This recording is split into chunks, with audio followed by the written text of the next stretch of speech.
The intel agencies, including topped off by the CIA is the police force of the World Bank, housed in Langley, Virginia, their central location, but all over the world, operating and managing at the behest of the World Bank, which is operated out of the Rothschild banking system in Europe, which has its main banking center in Rome. Okay, you have the Bank of England as another one. You have the United States, which is the army, the muscle, let's put it that way, of the European banking system. And they pretty much have controlled the world for a very long time, and people are not aware of this. But the point is that they also control the world of science. So all of the garbage science that you see presented on a lot of the major radio shows have an absolute plethora of guests who just present absolute garbage to dissuade you or to move you away from what's really going on. So the biggest events in man's history have been caused by large comets. The Noah's event, the Venus event, the one that Moses taking the Israelites out of Egypt, and the 7 plagues are all related to the comet. The vermin coming out of the ground, the red hand of death, the poisonous gases in the air.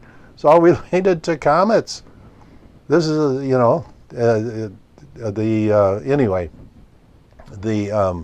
I could go on. These will be topics of future shows where I'm going to go into a lot of detail. But back to the Christmas star. The only thing it could have been was a comet with a long tail, and we do have references to that in the Bible, and it's not something that everybody saw. This is something that only the wise men, knowing the predictions, the prophecies, would have understood and noticed. Okay, so I was just going to take a little time and talk about this subject, but it's important to lay this out. So when you see all of that misinformation hitting the press as we move up towards Christmas time about the Christmas star being a planetary alignment, understand that that is exactly what it is. Misinformation targeted at you, the public, to make you think that it was related to planetary alignment, somehow related to Christmas stars. No, not at all. The Christmas star was a comet. Here's another event relative to solar system activity that's coming up in March 22nd to be specific, will be the next inferior conjunction of Venus with Earth. That's when Venus, the planet inside of us, between us and the sun, is directly aligned with the sun. And going back to the Chinese, first noticed this in around 1200 AD, that there was always a wave of flu, what they called the swine flu, or the bird flu, and this occurred regularly on the inferior conjunction of Venus.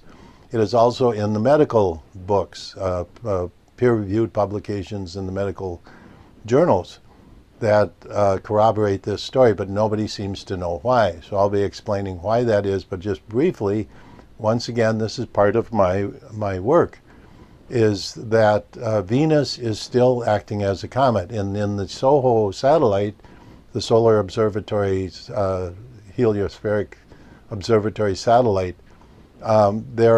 we have seen Venus, what I call go comet, where it'll actually erupt into a comet. There was a comet just recently in the last couple of years that went very close to Venus and erupted as it came in contact with Venus's electrical discharge of the solar capacitor, which, by the way, I predicted also. And of course, the astronomical community refuses to acknowledge such things, that as they sit in their ivory towers, buffered by any criticism from afar. But the Venus inferior conjunction, what happens is Venus is still producing a tail, and Earth, during the inferior conjunction, Earth passes through that tail, and it's a little bit after the exact inferior conjunction, but it's very close.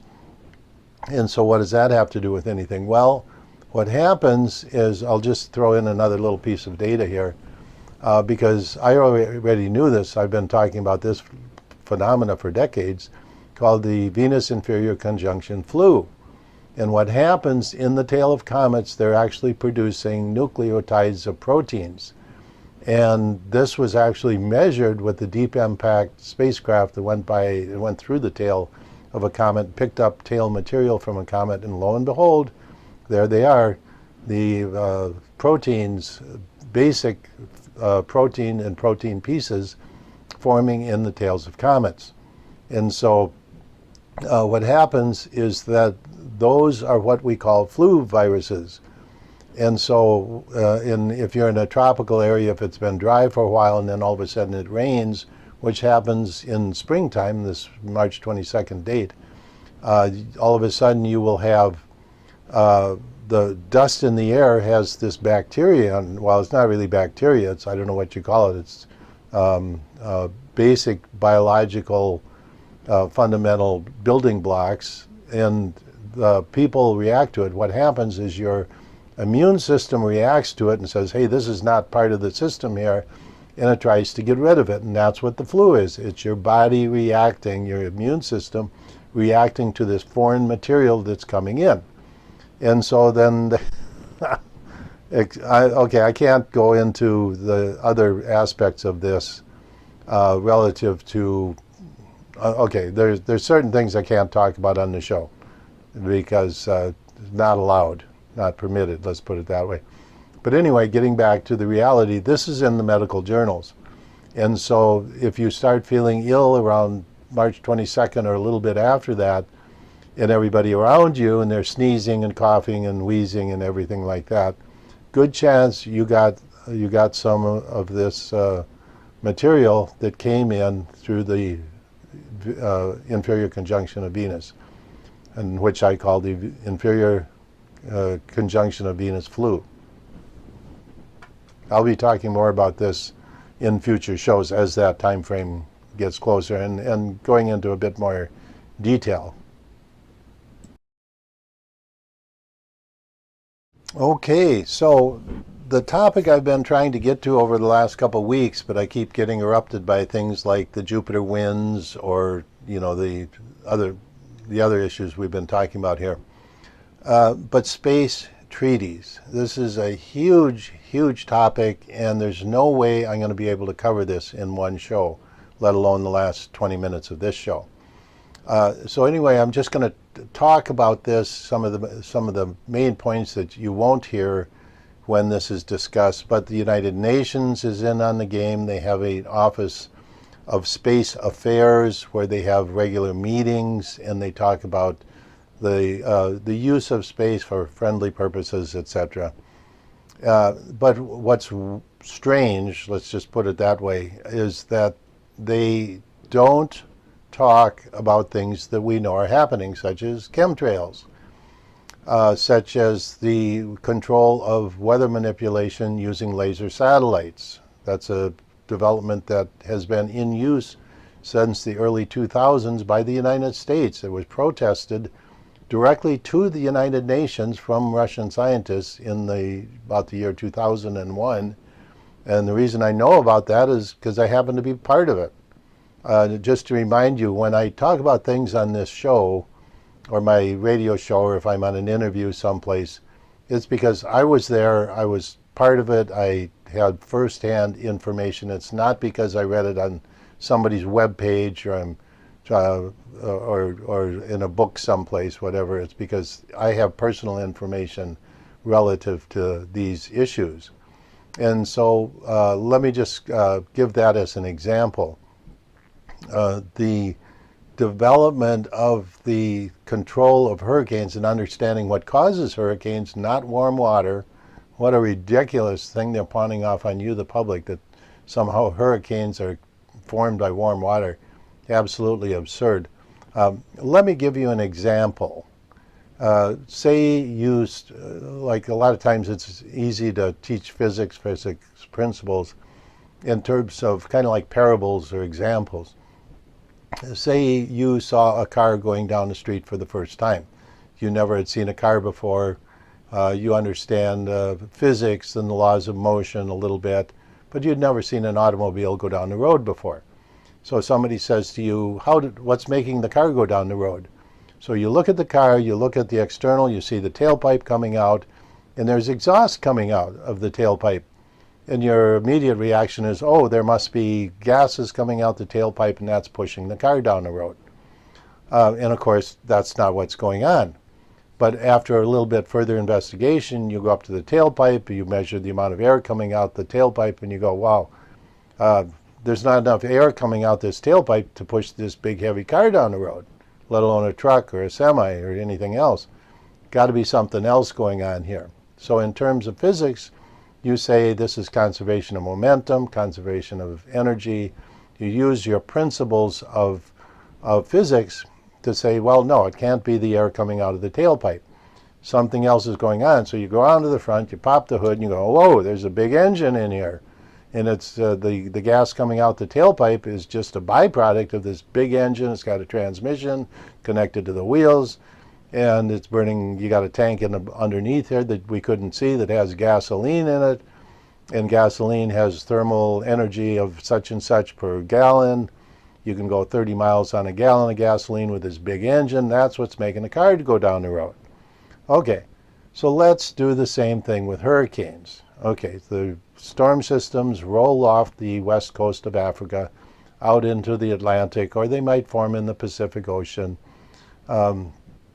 Typically a storm system, and then you have, in the hurricane season, you have what are called cumulonimbus clouds. These are the big puffy clouds that balloon up, that blossom up into the sky, going up, very high up in the air. They can be tens of thousands of feet up in the air. And so they roll out over the Atlantic Ocean, and now all of a sudden they're over warm water. So the standard theory of hurricane development is that the warm water evaporating, it creates this warm water, creates the heat rising, creates a cyclonic movement, the Coriolis force, and that's what causes the hurricane. But then let's do the same kind of analysis. Let's look at the temperature drop of the ocean when the hurricane passes over and compare it to the amount of energy in the hurricane. It's about 1 million times short of the amount of energy. So the evaporation of water and the cooling that the water experiences as the hurricane moves over is a secondary effect. It's kind of like the exhaust coming out the tailpipe of a car. It's not enough to make the hurricane, because you can calculate, if you look in the hurricane and you look at the wind speed and the water, the mass of the water and the air, and you calculate the energy that is in the hurricane, and then as it comes in towards the eye, you're dealing with 100, 150 or more mile-an-hour winds, and you have this mass moving at that. This is energy, and not only that, it's sustained energy. Something is causing this storm to maintain this day after day after day, and that it actually builds. And so if you calculate the heat loss as the ocean cools, as the hurricane moves over, and you actually make that simple energy calculation, it's off by about a factor of 1 million or more. That's just in round numbers. So that cannot be what's causing the hurricane, but that's what they'll tell you. The reason they'll tell you that is because they don't want the public to know the real source of the hurricane, which we could also tap into to drive our economy with energy that exists in the atmosphere. It's called the vertical electric field. It's what Tesla was using. That's why they tore the Tesla tower down. They didn't want you to know about it, because they want to sell you energy. Energy is the biggest commodity on the planet. There was a recent interview with Trump, and they're explaining to him that energy is 20% of the economy, of the money that is spent. And so that if you buy a loaf of bread at the store, if the price of energy goes up, then that loaf of bread costs more, the transportation to get it there, the grinding of the grain, everything that goes into that loaf of bread is energy. And if you drop the price of energy by 50% or 80% or 100%, nearly 100%, all of a sudden the cost of goods and services and everything else is going to drop way down, because you're not paying the piper, the energy man. And so the richest people in the world are energy people, and guess what? That's why they don't like my wind generator, because it's going to solve the energy problem using wind, something that is out there every day, like at the South Pole. I just showed you the map.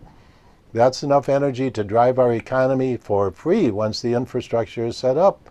No more oil, no more middleman, no more, and there are going to be people making money off it, because you don't know somebody that's going to build this big rig to go out and capture the energy and transport hydrogen. It's going to take big investors, but they don't want to de-invest in the oil system that they have running today. All of the rich people on the planet have a finger in energy, whether it's oil, petroleum, coal, nuclear, etc. There's a lot of money there, and they don't want to see that cash cow go away and go to something. That's why the Westinghouse and J.P. Morgan tore down Tesla's work, because he was on to something. He was going to provide free cost energy. It's not free energy. Don't mix those words. People running around the internet jumping up and down saying free energy, like you put a box on the table and all this energy flows in. No, sorry, that's a different thing. That's not. We're not talking free energy. We're talking free cost energy, wind. And in fact, that's one of the big disinformation ploys, is that there is no free energy. Well, there is, but you got to go out and get it and transport it and change it, convert it into some kind of storage medium, which would be hydrogen. Okay, so getting back to the cause of the hurricane. The cause of the hurricane is the vertical electric field it discharges to the top of those clouds, those cumulonimbus clouds coming off Africa, and they're already connected. You see all the lightning coming across Africa. It's like Florida, just lightning, lightning, lightning. And so what is happening is those lightning bolts are hitting ground. And so there's a vertical electric connection between the ionosphere and ground, physically, when these storms are moving over Africa. When it rolls out into the Atlantic, then there's no more ground. The water is not a good conductor, and so what happens is the water is not a good conductor like ground. It's not going to accept that electrical current. So what happens is it starts to ionize the air above the ocean, this moist layer of air above the ocean, and that becomes part of the electrical circuit. And so as that starts to connect up to the vertical electric field, you have the positive ionized material at the surface of the ocean. And as it starts to rise up, and you can actually see this from satellite photographs, you see the very tallest cumulonimbus clouds, and the eye starts to form there. And all of a sudden it starts to spin, and what's the spinning? It's as this electrical current comes up, the Coriolis force causes it to spin. It spins in the counterclockwise direction in the northern hemisphere, and the clockwise direction in the southern hemisphere. I think I got that right. Yeah, I think that's correct. But anyway, the point is that is what's causing the hurricane, and it's that electrical current that is driving the hurricane and causing the low pressure cell at the bottom.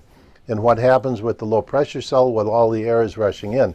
That's another reason why this warm water theory of hurricanes can't work, is because if just left to its own devices, the hurricane would dissipate in a couple hours with that amount of wind. There's something there that has to continue to maintain it, and at the energy level that is necessary to produce that hurricane and drive more. So anyway, when I'm working with the Russian scientists, we figure this out. They're looking at my work, and we understand. They're atmospheric scientists. They're seeing tornadoes on the sun. My work explains what happens, what's causing the tornadoes on the sun 10 years before NASA ever saw them.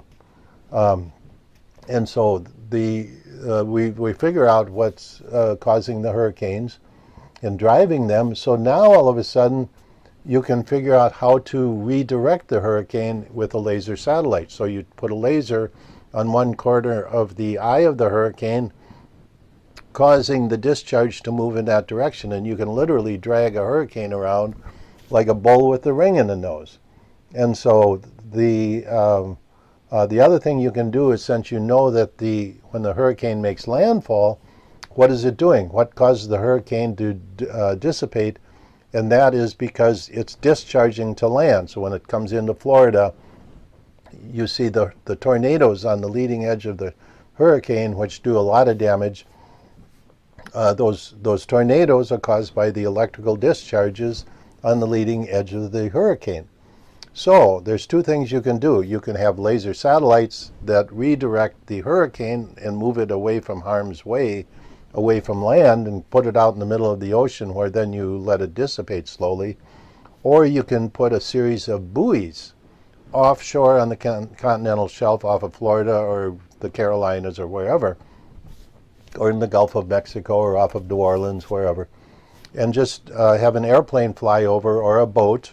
If you know the hurricane is coming, you drop these buoys. They're anchored to the floor a couple hundred feet down with conducting anchors, and then you have weather balloons on a tether that go up a few hundred feet up in the air, maybe about 500 feet, and you just have an array of these. So when the hurricane comes in, it shorts out offshore and it dumps all this water. So you dissipate the hurricane offshore. And all of these are available. And this information was given to the U.S. military, because Russia doesn't have hurricanes. They don't have a problem with hurricanes. They're inland. And so the idea was to benefit the United States, which has hurricanes, and to stop this whole issue with hurricanes. Okay, so what does the U.S. military do? They weaponize it. They turn it into a weapon. And so the Russians, this is in about 2001, the Russian scientists, from the atmospheric scientists, go to the United Nations and they say, hey, United Nations, United States has these weapons of mass destruction that can be used against civilian populations, and we want them classified as weapons of mass destruction and outlawed. So the UN wrote up a treaty, and the United States would not sign it, as they have not signed any treaties for weather control. And so this gets back to the issue of space treaties, and which I'm going to be talking about extensively, probably in upcoming shows. But understand that this is what's been going on. So you have big hurricanes, and I think finally the general public is waking up with this Hurricane Helene, which was doing fantastic things for a hurricane, things that hurricanes have never done before, causing extensive damage to the population areas of the United States, and then followed by this other hurricane that was coming into Florida. And since the year 2000, Katrina was a manipulated hurricane to destroy and cut out depopulate the regions of New Orleans. So anyway, how does this relate to space treaties?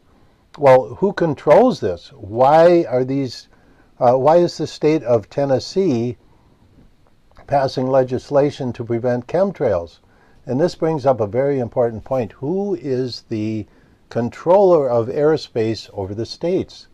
Tennessee is passing a law to control its airspace to prevent chemtrails. Where's the federal government in all of this? Are they complicit? What about the U.S. Air Force? Aren't they supposed to be protecting our airspace for the safety of citizenry? You know, there are a lot of big questions here.